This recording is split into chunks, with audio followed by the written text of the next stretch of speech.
आरव ने रात के कैमरा फुटेज में सफेद साड़ी वाली लड़की को देखा था, जिसकी आंखों से खून बह रहा था। वो सीधे कमरे की पुरानी तस्वीर की ओर इशारा कर रही थी। वो संध्या थी, वही आत्मा जो कोठरी नंबर 13 में रह रही थी। अब आरव ने तय कर लिया कि वो तहखाने में दोबारा जाएगा, लेकिन इस बार अकेले नहीं। आरव ने अपने 2 दोस्तों विवेक और साहिल को इस रहस्य में शामिल किया। तीनों ने मिलकर तहखाने में जाने का प्लान बनाया। वो रात का समय था, 13 तारीख और समय 3:13। वही समय जब आत्मा दिखाई देती थी। तीनों ने हाथ में टॉर्च ली और लकड़ी के फर्श के नीचे छुपे तहखाने का रास्ता खोला।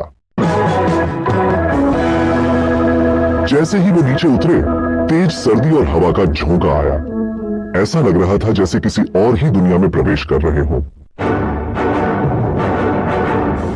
तहखाने के एक कोने में वही पुराना संदूक रखा था जो आरव ने पहले देखा था। उसके पास एक लाल रंग की डायरी पड़ी थी। उस पर लिखा था संध्या की डायरी।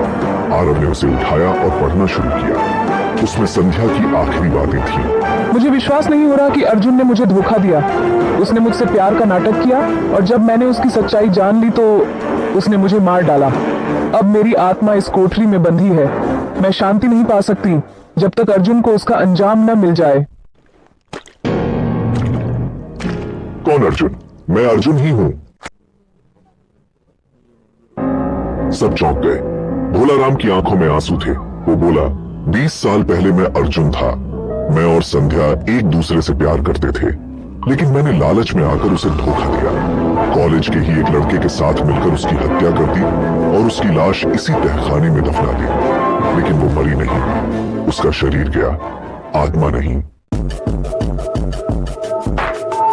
मैं पहचान बदलकर चौकीदार बन गया ताकि लोग मुझे न पहचाने, लेकिन संध्या की आत्मा ने मुझे छोड़ना नहीं छोड़ा। इतना कहते ही तहखाने की दीवारें हिलने लगी, हवाएं तेज हो गईं और सामने खड़ी हो गई संध्या की आत्मा। सफेद साड़ी, बिखरे बाल, खून से भरी आंखें, लेकिन चेहरा अब भी मासूम और दुखी। मैं सिर्फ शांति चाहती हूँ। उसने आरव की ओर देखा। तुमने मेरी डायरी पढ़ी, अब मेरा सच सबके सामने है। वो अर्जुन की ओर बढ़ी। अर्जुन जमीन पर गिर पड़ा, कांपते हुए बोला, मुझे माफ कर दो। लेकिन तभी आत्मा चीखी।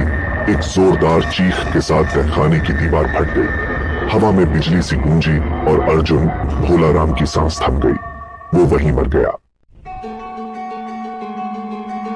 संध्या की आत्मा शांत हो गई। उसके चेहरे पर अब एक मुस्कान थी। दीवार पर उभरे मंत्र खुद ब खुद मिट गए। संदूक जल गया। धन्यवाद, तुमने मुझे मुक्ति दिलाई। और फिर एक तेज रोशनी के साथ वो गायब हो गई।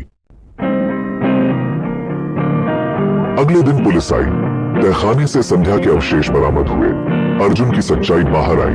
कॉलेज प्रशासन ने कोठरी नंबर 13 को बंद करवा दिया।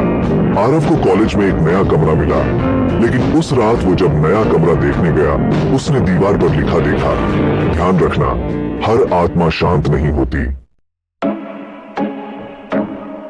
अंत अगर आपको ये डरावनी और रहस्य से भरी कहानी पसंद आई हो तो वीडियो को लाइक जरूर करें, चैनल को सब्सक्राइब करें और बेल आइकन दबाएं ताकि आगे भी ऐसी ही दिल दहला देने वाली कहानियां आप तक पहुंचती रहें।